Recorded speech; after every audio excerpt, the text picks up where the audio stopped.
The theme for today, I won't spoil the surprise, but this was a Class B player only, I think, from America.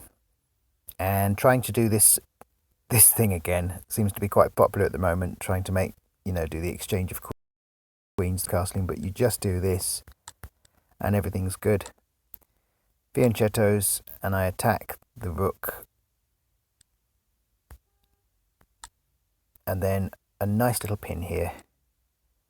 And then he kind of does a little reveal idea on my... Actually, he could have... That was a bad move that night, because really my bishop and be attacking the queen, I suppose. I don't know if he'd want to do that, though, to be honest. You'd end up with those doubled pawns. But anyway, so now we have this. Now this would be bad, because now now he can do that. So the bishop has to come back, and now I'm threatening with a scholar's mate or a scholar's check. Out comes the knight to Kinside castling. and I've already castled, and I've got a nice yawning file there that needs to be taken up at some point. So now we've got some tying him in knots already, forcing him to retreat back a bit, and he did a little reveal there. Check. Kinside castling. On that, which meant that after this check, I had to keep checking or move the queen. So the queen moves. His queen comes to here. He's looking for a checkmate there on the G7. He's really looking for a checkmate. So just block like this. Moves a pawn up here. I'm not quite sure what the idea is. I guess he's just releasing his white bishop. And I bring out this knight. Idea to start worrying the queen. Really, I want to bring... this knight to here, but obviously I can't at the moment. I don't think that ever happened. So this knight comes to here, and they're kind of helping each other now, the knights, which is good. And out comes his light-coloured bishop. So now I just shore up the pawn Kinside castling chain, and he castles. So that's the end of the opening. A very, very odd-looking game, but it gets odder. Sorry. Castling. Why was I doing that? On B file, and possibly get some sort of advantage there. Possibly a bit of a late fianchetto.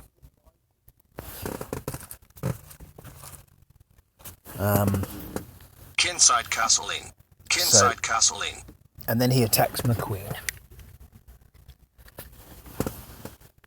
She comes back to here. Obviously she doesn't want to come onto the light squares where his light bishop is and get a reveal.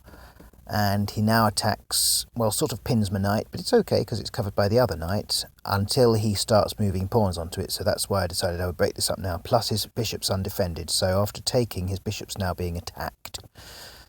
So, and he takes this pawn.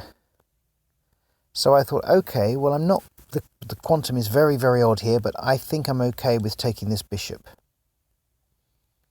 Because even if he takes that, I don't have to recapture. I can just leave that now, and that's the fair trade, and now I'm still attacking his bishop, so I can attack it extra with the rook or something. But my pieces are starting to not be defending each other very well. They're starting to come very, very disorganised. And it was looking like I might be in trouble here, actually. So I decided to do this. Now, he could still take that knight. I don't quite know why he didn't. I think I had something up my sleeve. This maybe, I can't quite remember, but he didn't take the knight, which he probably ought to have done. Oh yes, of course, because if he takes the knight, I take the bishop. So yeah, so the quantum's sort of still okay. Yeah, very, very... And if he doesn't do anything, obviously I can take his bishop with impunity. So yeah, so it's kind of looking interesting. So now he's attacking the rook, so now it's even more complicated suddenly. So what do? We put the rook here, so it's now blocking his queen's attack on the knight. And he brings in another rook, so I bring in another rook. And now he's kind of run out of artillery. His knight's tied up, his other rook can't get out. And everything's on dark squares, so his light bishop's doing nothing. So actually it's just his queen and his rook now against my two rooks, who are sort of holding the fort. There is this weak pawn.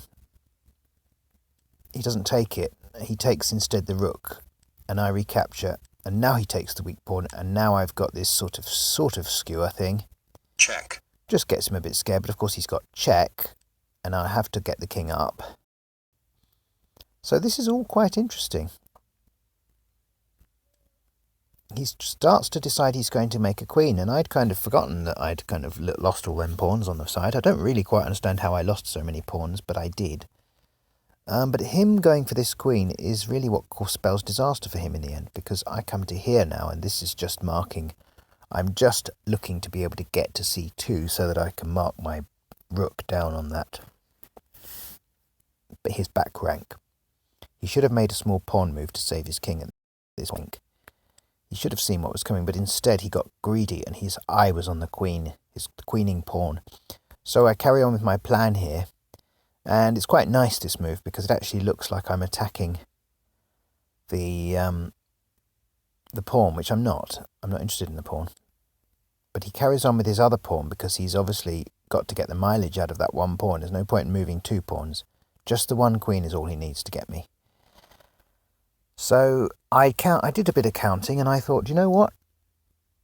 I think I'm okay. I need my bishop to be able to get to c4.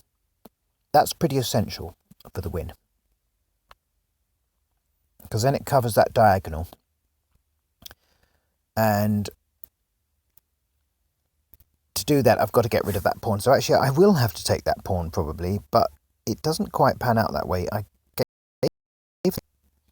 He came another move. I took the pawn here. So now I've got rook, queen, but he does still have this sort of knight blocking move that he might be able to do here if I check. So I hadn't quite worked out exactly what I was going to do with that yet. But then I realised, of course, that is the whole point of the bishop, so that his king can't protect that knight in a minute. So you're going to see that. So what does he do next? Promotion to queen. Well, of course, he can't resist the cream. And if you want to have a little look at the position and take your time, you can see that it's kind of all over bar the shouting. He cannot escape this checkmate that's coming. So it's like this. Check. Check. King takes. Check. But now check here, you see.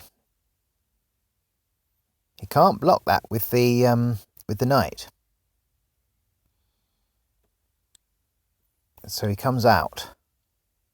If he'd gone in, it would have made no difference, because 2 squares away from the knight, and then I'd be able to capture it after he blocks my check. Checkmate. And then it's checkmate here. So Check. as you see, if he had gone in, Check. this is all he can do. Checkmate. Check. Check. So it was a beautiful little combination, and that bishop was actually essential. The bishop, the light coloured bishop had to be there. The economy of this is so beautiful. And you see, because my light bishop is also preventing him from being able to check me. Promotion to queen. With that queen. Check. This queen here, Check. well, of course I'm not allowed to move it, but this one here, he can't move that up to the a2 square. Check. He never could have done. But anyway, I just thought, what a beautiful Promotion to queen. What a beautiful checkmate with 2 queens sitting there, allowing him to make a new queen and still defeating him. It was a beautiful win. And so that pairs up very nicely with my other game from, was it today or yesterday? I think it was from this morning, where I ended up with 2 queens. So I hope you've enjoyed that. I'll put the two together as one video, I think.